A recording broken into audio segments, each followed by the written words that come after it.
우리는 매주 사도신경으로 신앙 고백을 합니다. 사도신경 다 외우시죠? 네, 못 외우시는 분들은 아마 없으실 것 같은데요. 이 사도신경에 두 명의 인물들이 기록되어 있습니다. 한 명은 여자이었던 동정녀 마리아와 또 한 명은 총독이었던 본디오 빌라도, 두 명의 이름이 기록되어 있습니다. 마리아의 이름은 예수님께서 여자의 몸을 통하여 인간으로 오셨음을 증명하는 이름입니다. 누군가의 아들로 또 육체로 이 땅 가운데 오셨음을 우리에게 증명하고 있습니다. 그리고 또 한 명 등장하는 그 이름, 빌라도의 이름은 예수님께서 역사적으로 실존하셨던 인물임을 우리에게 증명해 주고 있습니다. 그러나 한 여자는 비록 그 당시의 여자, 비천하고 연약했던 한 여인이었지만 하나님의 말씀에 순종하여 영광스러운 이름으로 기록되었고, 또 다른 한 명인 로마 유다 지방 총독이었던 그 빌라도, 그는 그 순간의 선택으로 지금도 평생 죽어서도 수치스러운 이름, 사람들의 입에서 오르락 내리락 하는 그 이름으로 기록되어 있습니다. 빌라도에 관해서 생각해 보다가 선택에 관해서 생각해 보게 되었습니다. 이 시간 본문 속 빌라도의 눈을 통해, 빌라도의 모습을 통하여 보여지는 다양한 선택의 모습들이 있습니다. 함께 말씀을 나누며 우리 각자에게 주시는 하나님의 은혜가 있기를 주님의 이름으로 축원합니다. 오늘은 종려주일입니다. 예수님께서 하나님의 뜻을 이루기 위하여 예루살렘에 들어가시던 날입니다. 마태복음 21장 8절에서 9절에 보면요, 불과 얼마 전까지만 해도 그들의 겉옷을 길에 펴고 다른 이들은 나뭇가지를 베어 길에 펴고 앞에서 가고 뒤에서 따르는 무리가 소리 높여 이렇게 외칩니다. 호산나 다윗의 자손이여 찬송하리로다. 주의 이름으로 오시는 이여 가장 높은 곳에서 호산나 하더라. 이렇게 외치던 그 무리들이 오늘 본문에서는 갑자기 돌변합니다. 그들의 모습은 우리를 당황하게 만들어주고 있습니다. 누가복음 23장에서는 오늘 동일한 본문에 대해서 이렇게 기록하고 있습니다. 제가 읽어드리겠습니다. 빌라도가 대제사장들과 관리들과 백성을 불러 모으고 이르되 너희가 이 사람이 백성을 미혹하는 자라 하여 내게 끌고 왔도다.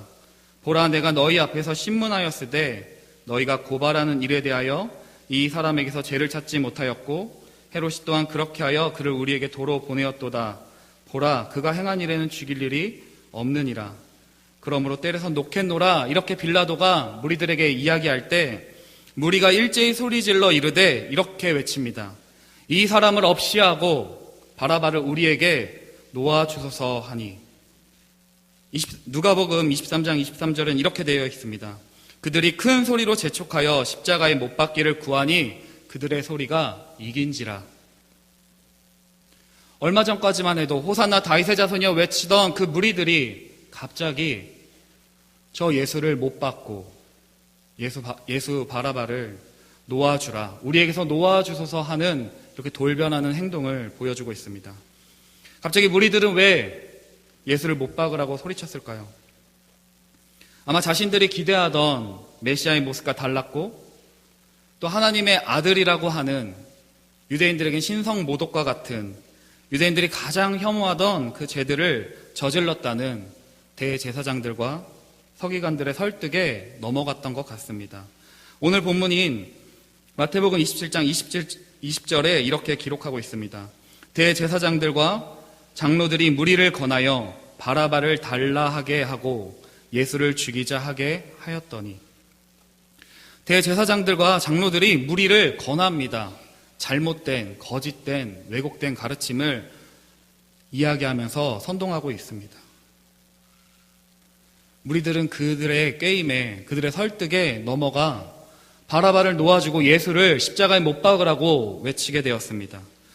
23절에 빌라도가 이르되 어찌 미냐, 무슨 악한 일을 하였느냐, 그 무리들에게 외치자 무리들은 이렇게 외칩니다.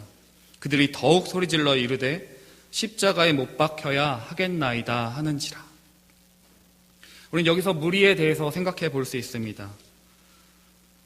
그냥 대제사장들과 서기관들의 설득, 그 권유에 못 이겨서 무리들이 예수님을 십자가에 못 박으라고 외쳤던 것이 아닙니다. 우리는 그 무리들에게서 죄가 없다고 말할 수가 없습니다. 어떤 이들은 그들을 선동한 종교 지도자들의 책임이 아닙니까? 이렇게 반문할 수 있겠지만 아닙니다. 유다 백성들도 메시아를 죽음에 이르게 한 책임이 오늘 본문에 기록되어 있습니다. 25절에 백성이 다 대답하여 이르되 그 피를 우리와 우리 자손에게 돌릴지어다 이렇게 외치고 있습니다. 그분의 십자가 죽음에 대한 책임을 자신과 자녀들에게 그 피를 돌리라고 외치고 있습니다. 역사적으로는 AD 70년에 이스라엘 백성들은 멸망하게 됩니다. 그 자신들의 자녀와 자신들에게 피를 돌리라고 한 것이 역사적으로 그렇게 결과적으로 나타나게 되었습니다. 그렇다면 종교 지도자들은 왜 예수님을 죽이려고 하였을까요? 그들에게 예수님은 자신들의 위치, 자신의 종교적인 권위에 대해서 위협을 가하는 존재였습니다. 18절에 빌라도의 눈에 비친 그들의 모습입니다.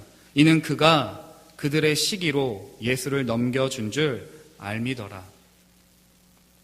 이방인 빌라도의 눈에 비친 대제사장들과 서기관들의 모습은 예수를 시기하는 그 마음 때문에 자신을 따르고 자신에게 권위를 두었던 그 수많은 무리들이, 이스라엘 백성들이 이제 예수라 하는 자들을 따르게 되니까, 예수님을 따르게 되니까 시기하는 마음, 자신들이 생각하는 메시아의 강과 맞지 않으니까 그 예수를 시기하여 넘겨주었다고 기록하고 있습니다. 오히려 유대인들과 다르게, 종교 지도자들과 다르게 빌라도와 그의 아내는 예수님의 무죄를 주장합니다. 아이러니하게도 이 땅의 권세를 잡고 있는 빌라도 앞에 모든 권세를, 모든 만물을 다스리시는 진정한 왕이신 한 분 예수님이 심판대 앞에 서 계십니다. 그리고 한나 총독에 불과했던 그 빌라도 앞에서 그 빌라도가 감히 예수 그리스도의 무죄를 선언하고 있습니다. 예수는 죄가 없다고 계속해서 말하고 있습니다. 예수님을 따라야 할 메시아를 기다렸던 유대인들이 오히려 예수를 못 박으라고 외치고, 이방인이었던, 예수를 알지도 못하는 이방인 빌라도가 예수는 죄가 없다고 외치고 있는 아이러니한 상황이, 웃지 못할 상황이 여러분과 저 앞에 펼쳐지고 있습니다.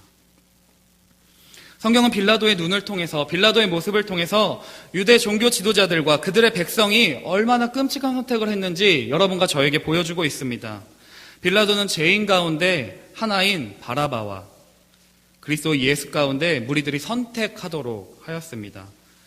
누가복음의 기록에 의하면 바라바는 유명한 반란자였고 폭동을 일으킨 자, 그래서 살인을 저질렀던 그런 자였습니다.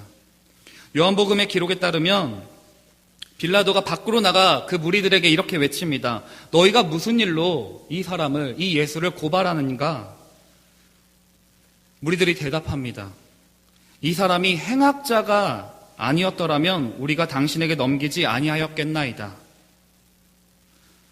폭동을 일으킨, 수많은 사람들을 죽였던 바라바와 아무런 죄도 없으신 예수님을 동일하게 취급하고 있습니다. 오늘날로 치면은 인권이 억압되는 순간 재심을 요청해야 될 상황입니다. 유대의 총독 빌라도가 예수님에게 무죄를 선언할 수도 있고 로마 정부를 대신해서 사형을 결정할 수 있는 권한이 있었습니다. 그런데 유대인들이 이 이방 총독에게 요청하는 것입니다.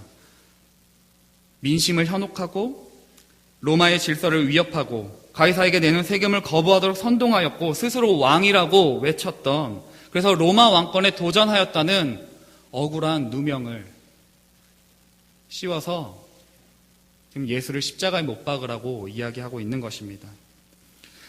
유대인들의 입장에서는 신성 모독 때문에 예수를 죽이고자 하였지만 정치적인 내용으로, 전혀 사실과 맞지 않는 내용으로 왜곡하여서 거짓으로 고소하였습니다. 그들의 악함과 왜곡들을 우리에게 보여주고 있습니다. 유대인들은 나아가서 예수님의 죽음뿐만 아니라 그 죽음의 방법까지도, 그 처형 방법까지도 제시하고 있습니다. 22절에 빌라도가 이르되 그러면 그리스도라 하는 예수를 내가 어떻게 하랴? 그들이 다 이르되 십자가에 못 박혀야 하겠는지라.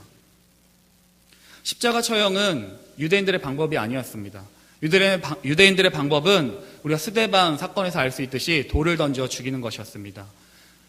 십자가 처형은 로마에서도 가장 극악무도한 죄인들에게 행해지던 벌이었습니다. 그런데 그 유대인들이 예수를 그 로마의 방법, 십자가 처형으로 제시하고 있습니다. 오히려 이방인인 총독 빌라도가 예수님에 대해서 더 공정하게 재판하고 있습니다. 오히려 빌라도가 주님에게 죄가 없다는 것을 알고서 주님을 석방하기 위해서 온갖 노력을 다하고 있습니다. 오늘 본문은 유대인들과 그 종교 지도자들, 그리고 또 이방인 빌라도의 모습이 대조가 되어서 그들의 악함을 더욱 선명하게 보여주고 있습니다. 예수 그리스도를 죽이기로 한 그들의 결정, 예수를 십자가에 못 박히기로 한 그들의 선택은 지울 수 없는 선택이었습니다. 혹시 우리의 모습 속에 무리의 모습, 종교 지도자들의 모습은 혹시 없으십니까? 나의 뜻, 나의 기대와 맞지 않으면 언제든 예수를 죽이라고 외칠 수 있는, 언제든지 예수를 향하여 반대편으로 돌아설 수 있는, 예수가 나의 왕이 아니라, 나의 주님이 아니라 내가 왕이고 예수님은 나를 위한 위익의 도구로 취급하는 모습이 여러분과 저의 모습은 아닌지 돌아보아야 할 것입니다. 우리가 그 무리 속에 서 있을 때는 없는지 생각해 보아야 합니다. 빌라도는 예수님께 계속하여 변호할 기회를 주고 있습니다. 12절 13절에 이렇게 얘기합니다. 이에 빌라도가 이르되 그들이 너를 쳐서 얼마나 많은 것으로 증언하는지 듣지 못하느냐? 예수님을 향하여 수많은 무리들이 너를 향하여 지금 외치는 그 소리를 예수 너는 알지 못하느냐? 이렇게 외치고 있습니다. 이상하게 생각합니다. 수많은 무리들이 예수를 향하여 저들을 십자가에 못 박아 죽이라, 죄가 있다 이렇게 외치는데 예수님은 변호할 생각이 없으셨습니다. 예수님의 반응은 답변도 없으시고 침묵으로 일관하셨습니다. 당시 로마의 재판에서 그 법에 따른다면 예수님은 자신에 대해서 변호하셨어야 합니다. 나는 죄가 없다. 나는 유대인의 왕이지만, 유대인 왕으로 인정하지만 로마 너희의 정부에 대해서 아무런 해를 가할 생각이 없다고 변호하셨어야 합니다. 저들이 나를 왜곡하고 모함하는 것이라고 변호하셨어야 합니다. 그렇지만 예수님은 침묵하십니다.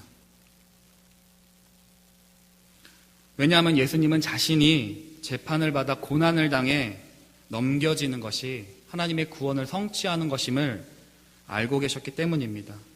예수님의 침묵은 하나님의 뜻을 이루기 위한 선택이셨습니다. 예수님의 모습은 이사야 53장 7절의 모습이 떠오르게 합니다.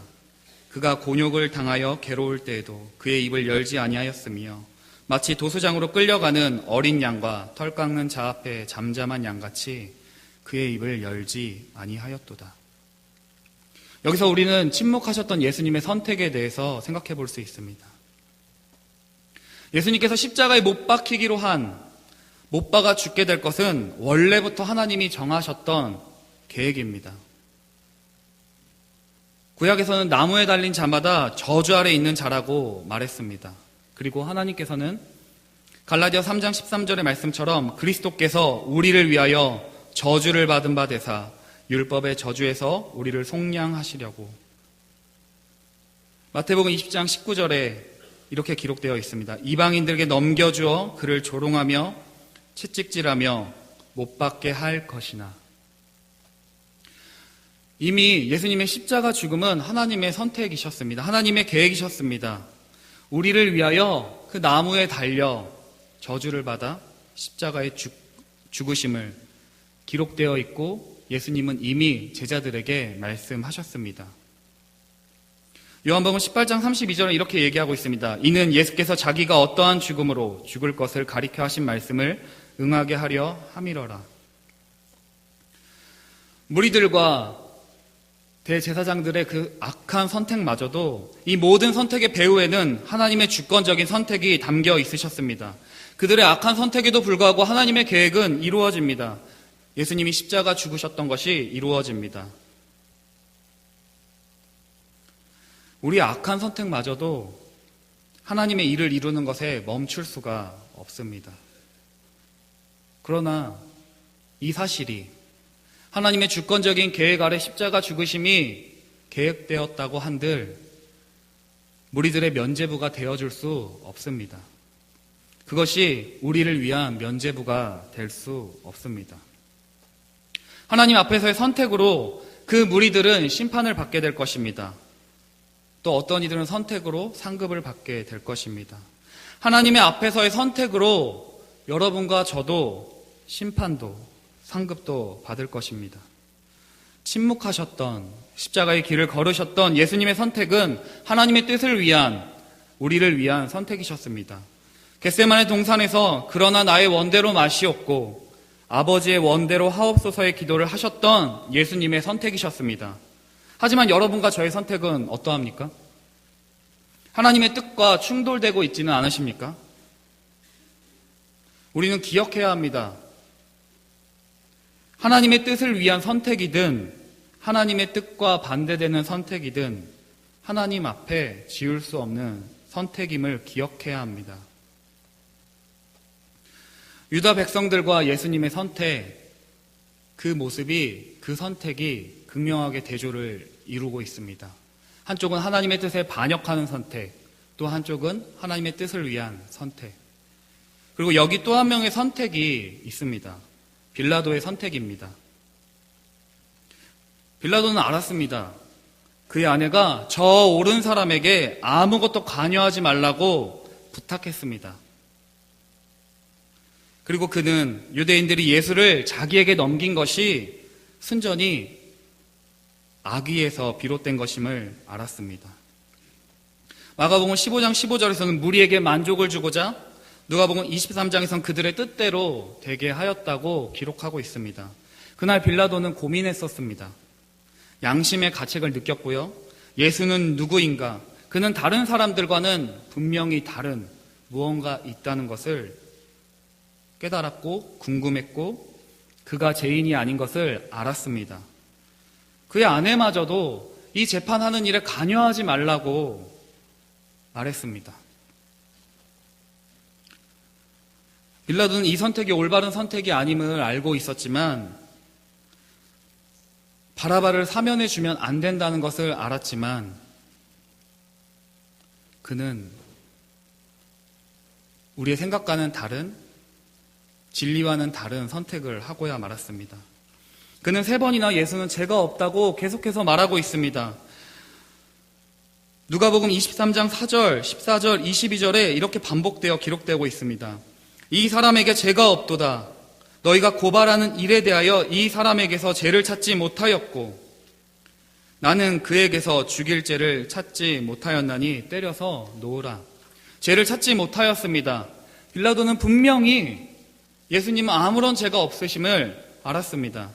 하지만 유대인들의 제안을 거부할 경우에 밀란이 일어날 것을 판단하였습니다. 밀란이 일어나게 되면 자신의 자리를 내어놓아야 할, 자신의 지위를 내어놓아야 할 것을 깨달았습니다. 무리들의 요구를 들어주지 아니하면 황제에게 고발당하여 폭동을 야기시켰다는 누명을 쓰고, 아니 그런 사실을 고발당하여 자신의 자리가 위태로울 것을 빌라도는 알았습니다. 그래서 예수님을 풀어주는 선택이 아니라 예수님을 십자가에 넘겨주는 선택을 하고야 맙니다. 빌라도는 유대 전통을 따라 이 대약 가운데 물을 가져다가 무리가 다 보는 앞에서 이렇게 손을 씻으면서 말합니다. 나는 이 재판에 대해서 아무런 책임이 없소. 그는 하나님이 주신 양심의 소리를 거부하였습니다. 그는 나는 이 재판에 대해 책임이 아무것도 없다고 말했지만 안타깝게도 그의 책임이 사라지는 것은 아닙니다. 그는 유죄입니다. 혹시 여러분이 빌라도와 같은 상황에 계셨다면 어떻게 하시겠습니까? 나는 공명정대하니까 예수를 죄가 없다고 판단하고 풀어주시겠습니까? 저는 그러기 어려울 것 같습니다. 내 자리를 지키기 위해서 뭐 예수 하나쯤이야. 그냥 한 명 좀 찝찝하긴 하지만 그냥 눈 한번 감으면 내 자리와 내 안정은 보호되니까 넘어갈 것 같습니다. 우리도 손을 씻습니다.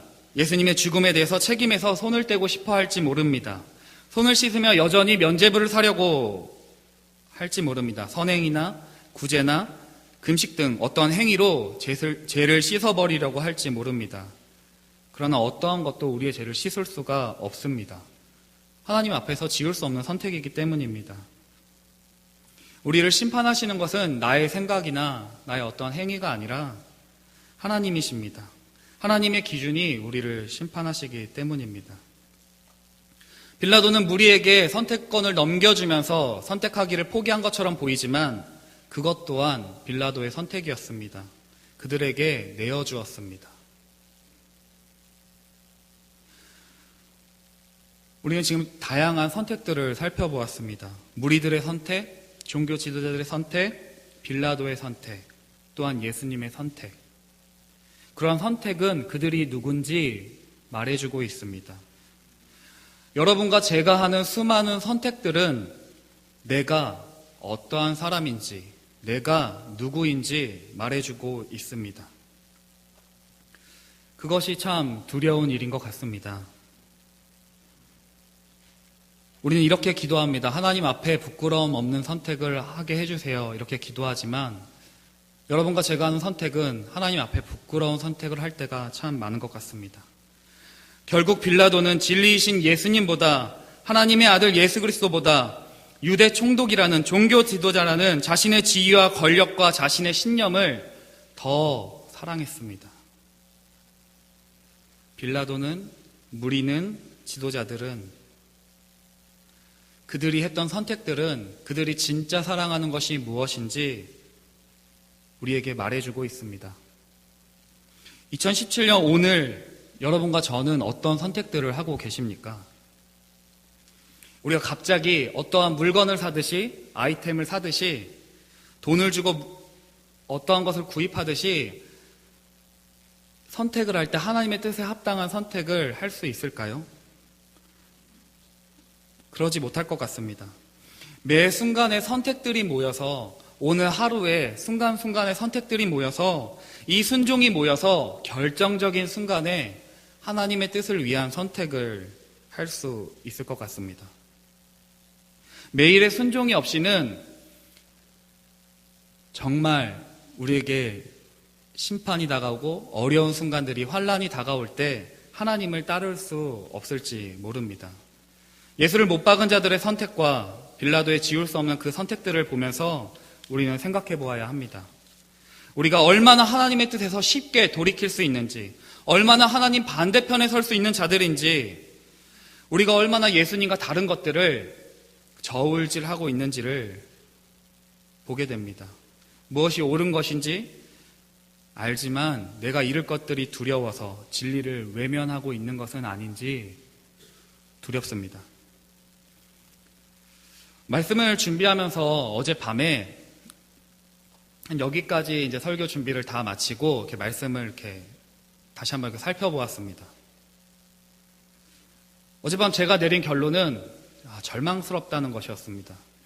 저를 바라볼 때 소망이 없다는 것을 알게 되었습니다.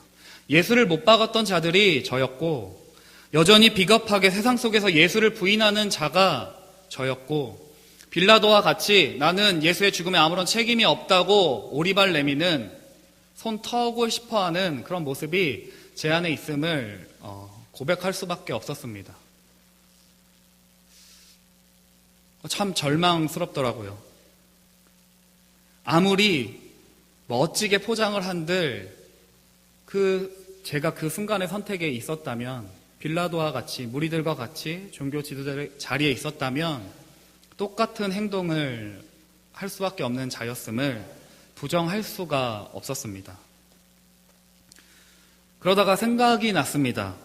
우리에게 소망이 있는 것은, 나의 모습을 볼 땐 절망밖에 없지만 우리에게 소망이 있는 것은 우리를 위하여, 하나님의 뜻을 위하여 십자가에 죽으시기로 선택하셨던 예수님이 여러분과 저와 함께 하시기 때문입니다. 지을 수 없는 선택을 하였기 때문에 심판받아 마땅한 죽을 수밖에 없던 유대인들과 또 이방인들을 위하여 십자가에서 죽으시기로 선택하셨던 예수님이 함께 계시기 때문에, 그들의 구원을 위하여 죽으셨기 때문에, 그 예수님께서 여러분과 저를 위하여 죽으셨기 때문에 여러분과 저에게는 소망이 있습니다. 오직 예수 그리스도의 보혈만이 여러분들과 저의 죄를 씻을 수가 있습니다. 그리고 지을 수 없는 선택을 한 여러분과 저를 위하여 죽으셨고 다시 부활하심으로 이제는 하나님의 뜻을 위하여 순종할 수 있는 여러분과 제가 되게 하셨습니다. 소망하는 것은 여러분과 제가 더 이상 주님 앞에 어리석은 선택들로 하나님을 슬프시게 하는 자들이 아니라 이제 우리는 하나님의 뜻에 합당한, 하나님을 기쁘시게 하는 선택들을 하면서 선택의 순간에, 그 결정적인 순간에 주님을 어떤 것과도 바꾸지 않는 여러분과 제가 되기를 주님의 이름으로 축원합니다.